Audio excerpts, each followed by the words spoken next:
जय हिंद दोस्तों। आप लोगों का स्वागत है गुलशन गुप्ता एजुकेशनल में। आज आप लोग का दोस्तों सीटेट 2026 जो 8 फरवरी का एग्जाम है, इसमें हम आप लोग को प्रीवियस ईयर क्वेश्चन कराने वाले हैं दोस्तों। जिसमें आज आप लोग को सीटेट में सीडीपी का टॉप 30 क्वेश्चन कराने वाले हैं। जो टोटल के टोटल क्या होगा, एमसीक्यू क्वेश्चन रहेगा। टोटल क्या रहेगा, प्रीवियस रहेगा। जो बाल विकास एवं शिक्षा शास्त्र कहते हैं, जो एग्जाम में बार बार पूछे गए प्रश्न होगा दोस्तों।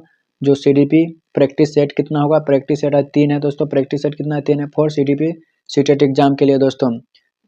इसका पीडीएफ चाहते हैं टेलीग्राम चैनल गुलशन गुप्ता एजुकेशन पर जुड़ जाकर देखिए। वीडियो शुरू करते हैं। आज आप लोग का दोस्तों 18 नवंबर 2012 का क्वेश्चन कराने में 18 नवंबर 2012 का क्वेश्चन कराने वाले हैं दोस्तों। इसमें देखिए सीडीपी बाल विकास एवं शिक्षा शास्त्र में, जिसमें क्वेश्चन 1 है। इसमें 1 क्वेश्चन है कि विद्यार्थियों से प्रतिक्रिया प्राप्त करने का आदर्श परीक्षा समय का सही अनुपात में होना चाहिए। पिछले पाठ्य के प्रश्न का उत्तर देने के लिए विद्यार्थी द्वारा लिया गया समय वास्तविक जीवन में प्रश्न की प्रासंगिक पाठ 4 में प्रकरण विशेष के लिए आवंटित समय प्रश्न की कठिनाई स्तर। ऑप्शन नंबर होगा प्रश्न की कठिनाई स्तर। कर विद्यार्थियों को प्रतिक्रिया प्राप्त करने का आदर्श परीक्षा मतलब आदर्श अच्छा परीक्षा समय के सही अनुपात में होना चाहिए। जब प्रश्न की कठिनाई स्तर ज्यादा होगा तो पता चल जाएगा कि क्या है, परीक्षा कैसा है। तब विद्यार्थियों ने प्रतिक्रिया प्राप्त करने का आदर्श परीक्षा समय प्रश्न की कठिनाई स्तर को सही अनुपात में होना चाहिए। 2 नंबर क्वेश्चन, मान लीजिए कि आप विद्यालय शिक्षक बोर्ड के अध्यक्ष हैं। आप अपने अधिकतर क्षेत्र के अंतर्गत आने वाले विद्यालय के शिक्षा की संपूर्ण गुणवत्ता को सुधारने के लिए क्या योजना बनाएंगे। जो इस प्रकार प्रश्न का एक उदाहरण निम्न स्तरीय अभिसारी, निम्न स्तरीय अपसारी, उच्च स्तरीय अभिसारी, उच्च स्तरीय अपसारी। ऑप्शन नंबर डी उच्च स्तरीय अपसारी होगा। विद्यालय शिक्षक बोर्ड के अध्यक्ष होने के नाते हम एक उच्च स्तरीय अपसारी चिंतन की आवश्यकता है, ताकि अपने अधिकतर क्षेत्र के अधीन आने वाले विद्यालयों के शिक्षा की संपूर्ण गुणवत्ता को सुधारने के लिए विद्यालय के कार्य प्रणाली को संरचनात्मक ढंग से संचालित कर सके और उससे आने वाले वेतनों की अपनी बुद्धि, विवेक और सार्थक रूप से दूर कर सकें। क्या कर सकें। 3 नंबर क्वेश्चन, सीखने और आकलन और अनुदेश के बीच दृढ़करण द्वारा सीखने का प्रभावित करता है कौन। तो ऑप्शन नंबर होगा के लिए और संबंध। सीखने के लिए आकलन और आकलन अनुदेश के संबंध के दृढ़ीकरण द्वारा सीखने का प्रभावित करता है। हो जाएगा सीखने के लिए आकलन को निर्माणात्मक आकलन भी कहा जाता है। सीखने के लिए आकलन को निर्माणात्मक आकलन भी कहा जाता है। इस प्रकार के आकलन का मुख्य प्रयोजन छात्रों को वह रचनात्मक प्रतिक्रिया प्राप्त करने का सक्षम बनाता है जो उन्हें बेहतर सीखने और प्रभावी प्रगति करने में उनकी मदद करेगा। यह खास तौर पर शिक्षक द्वारा दी जाती है। इसीलिए सीखने के लिए आकलन, अवाकलन और अनुदेश के बीच संबंध दृढ़ीकरण द्वारा सीखने से प्रभावित करता है। मतलब आकलन और अनुदेश के बीच जो होता है दृढ़ीकरण द्वारा सीखने की होता है। अगला क्वेश्चन हो जाएगा दोस्तों, आंतरिक रूप से अभिप्रेरित विद्यार्थी हैं वह बाह्य रूप से क्या होते हैं। अभिप्रेरित विद्यार्थी की तुलना में अभिप्रेरण स्तर कम होता है। के लिए औपचारिक शिक्षा की आवश्यकता नहीं है। पुरस्कार की विलुप्त आवश्यकता नहीं है। के लिए पुरस्कार के अभिप्रेरण को बनाए रखने के लिए पर्याप्त नहीं। तो ऑप्शन नंबर डी हो जाएगा। आंतरिक रूप से अभिप्रेरण विद्यार्थी हैं दोस्तों विद्यार्थी, तो बाह्य पुरस्कार उसके अभिप्रेरण बनाए रखने के लिए पर्याप्त नहीं है। देखिए, आंतरिक रूप से अभिप्रेरित विद्यार्थियों के लिए बाह्य पुरस्कार उसकी अभिप्रेरण को बनाए रखने के लिए पर्याप्त नहीं। इस तरह के बालक को आंतरिक प्रेरणा महत्वपूर्ण है। आंतरिक प्रेरणा सतत और व्यापक मूल्यांकन की योजना में व्यापक शब्द का अलाव निम्नलिखित किससे समर्थित करता है। तो option number A JP Guilford का बुद्धि संरचना का सिद्धांत है। जेपी गिलफोर्ड की बुद्धि संरचना का सिद्धांत है दोस्तों। सतत और व्यापक मूल्यांकन की योजना में व्यापक का अर्थ है कि इस योजना में छात्रों की वृद्धि और विकास के शिक्षण तथा शैक्षणिक दोनों ही पक्षों में शामिल करने का प्रयास किया जाता है। चूंकि क्षमता, मनोवृत्तियों और अभिरुचियों अपने लिखित शब्दों के अलावा अन्य रूप में प्रकट करते हैं, यह शब्द विभिन्न साधनों के तकनीकी के अनुप्रयोग के लिए उपयोग किया जाता है। इसीलिए जेपी गिलफोर्ड ने बुद्धि संरचना सिद्धांत जो कि बुद्धि ही परिभाषित कर पाती है, यह व्यापक शब्द का सार्थक नहीं करता है। अगला नंबर क्वेश्चन 6 नंबर, कक्षा में शिक्षक और विद्यार्थी किस प्रकार जेंडर को करते हैं या सीखने का वातावरण है? तो ऑप्शन नंबर हो जाएगा, ऑप्शन नंबर ए हो जाएगा, रूपांतरण को क्षुब्ध करना। कक्षा में शिक्षक और विद्यार्थियों किस प्रकार जेंडर को रूपांतरित करते हैं या सीखने के लिए वातावरण को क्या करना है? क्षुब्ध करता है। उपलब्ध अभिप्रेरण है। ऑप्शन नंबर सी, चुनौतीपूर्ण कार्य करने पर डांटे रहने की प्रवृत्ति उपलब्ध व्यक्ति को अभिप्रेरित करती है। इस अभिप्रेरण से व्यक्ति को चुनौतीपूर्ण कार्य करने पर डटे रहने की प्रवृत्ति विकसित करता है। क्या करता है? विकसित करता है, डटे रहने पर। 8 नंबर क्वेश्चन, विज्ञान के प्रयोग में सामान्यतः लड़के उपकरण का नियंत्रण अपने हाथों में लेते हैं और लड़कियों से आंकड़ों का रिकॉर्ड करने अथवा बर्तनों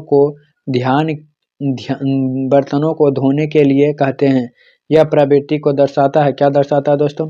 तो ऑप्शन नंबर ए, पुरुष और स्त्री रूढ़वाद भूमिका विद्यालय से में भी होती है।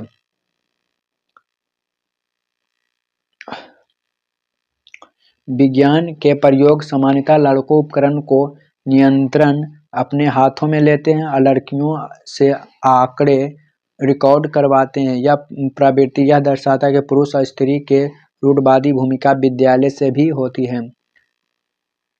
अगला नंबर क्वेश्चन, CBSI द्वारा प्रस्तुत समूह परियोजना गतिविधि का एक सशक्त साधन है। तो ऑप्शन नंबर सी हो जाएगा, सामाजिक भागीदारिता को सुगम बनाने के लिए। सामाजिक भागीदारी को सुगम बनाने के लिए CBSI द्वारा प्रस्तुत समूह परियोजना गतिविधि सामाजिक भागीदारी को सुगम बनाने के लिए एक सशक्त साधन है। 10 नंबर क्वेश्चन, रेवन के प्रोसेसिंग मैट्रिक्स परीक्षण का उदाहरण है। तो ऑप्शन नंबर संस्कृत मुक्त बुद्धि उपलब्धता। रेवन का प्रोसेसिंग मैट्रिक्स परीक्षण संस्कृत मुक्त बुद्धि उपलब्धता परीक्षण का उदाहरण है। 11 नंबर, निम्नलिखित में से कौन सा सिद्धांत पाठ्य योजना में शामिल नहीं है? पाठ्य योजना में शामिल नहीं है। तो योजना का दृढ़ता, बाकी इसमें शामिल है दोस्तों। शिक्षण का ज्ञान, ये भी शामिल, शिक्षण का ज्ञान, शिक्षार्थियों का ज्ञान, उद्देश्य का स्पष्ट। योजना दृढ़ सिद्धांत पाठ के में शामिल नहीं है, ये नहीं शामिल है। तो ऑप्शन नंबर ये सही होगा। अगला नंबर क्वेश्चन, निःशुल्क एवं अनिवार्य शिक्षा का अधिकार 2009 में अनिवार्य शब्द का अर्थ क्या होता है? अनिवार्य शब्द का अर्थ क्या होता है? तो ऑप्शन नंबर होएगा बी दोस्तों, उचित सरकार दाखिल उपस्थित और प्रारंभिक शिक्षा की पूर्णता सुनिश्चित करेगा। ऑप्शन नंबर बी होगा।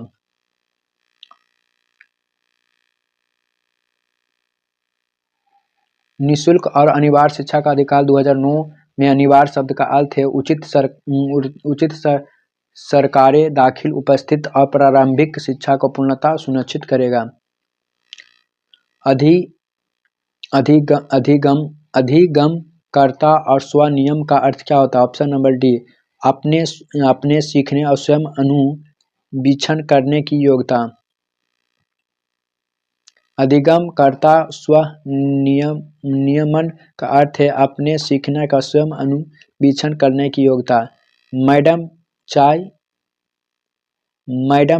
खाती है, बाक है। मैडम चाय खाती है, ऑप्शन नंबर बाक है। ऑप्शन नंबर सी, वाक्य विन्यास की दृष्टि से सही है, लेकिन अर्थ विज्ञान की दृष्टि से गलत है, लेकिन अर्थ विज्ञान की दृष्टि से क्या है, गलत है। मैडम चाय खाती है, यह वाक्य विन्यास की दृष्टि से सही है, परंतु विज्ञान की दृष्टि से वाक्य मैडम चाय पीती है, मैडम चाय क्यों नहीं पीनी, पीती, मैडम चाय पीती है होनी चाहिए। 15 नंबर, सीखने के सिद्धांत के संदर्भ में, सीखने के सिद्धांत के संदर्भ में स्कैफोल्डिंग की और संकेत करता है, तो सीखने और वयस्क द्वारा अस्थायी सहयोग, सीखने और वयस्क द्वारा अस्थायी सहयोग। स्कैफोल्डिंग का अर्थ है मचान बनाना, मचान बनाना। यह नए ज्ञान के साथ बच्चों के पास पहले से मौजूद ज्ञान पर निर्मित होता है, जिसके वयस्क बच्चों को सीखने में सहयोग मिलता है। 16 नंबर क्वेश्चन, एक महिला ने भोजन प्राप्त करने के लिए अपने बच्चों को बेच दिया। इस खबर को आधार पर अच्छी तरह से समझ जा सकते हैं। तो ऑप्शन नंबर डी, पदानुक्रमिक आवश्यकताओं का सिद्धांत है। एक महिला ने भोजन प्राप्त करने के लिए बच्चों को बेच दिया। यह मास्ले द्वारा दिए गए सिद्धांत पदानुक्रमिक आवश्यकता के सिद्धांत पर सिद्ध करता है, जिसके अनुसार दैहिक मांगों की व्यक्ति सबसे ऊपर रखता है, जिसे भोजन पानी आदि आते हैं। उसके बाद अन्य मांगों जैसे सुरक्षा की मांग, सामाजिक मांग, समान मांग, आत्म अनुभूति मांग आता है। 17 नंबर क्वेश्चन, बुद्धि लब्धता के आधार पर विभिन्न समूह के विद्यार्थियों का वर्गीकरण उनके स्वगरिमा को और उसके शैक्षणिक निष्पादन को है। तो ऑप्शन नंबर बी, घटता अप्रभावित नहीं करता, घटता प्रभावित नहीं करता है।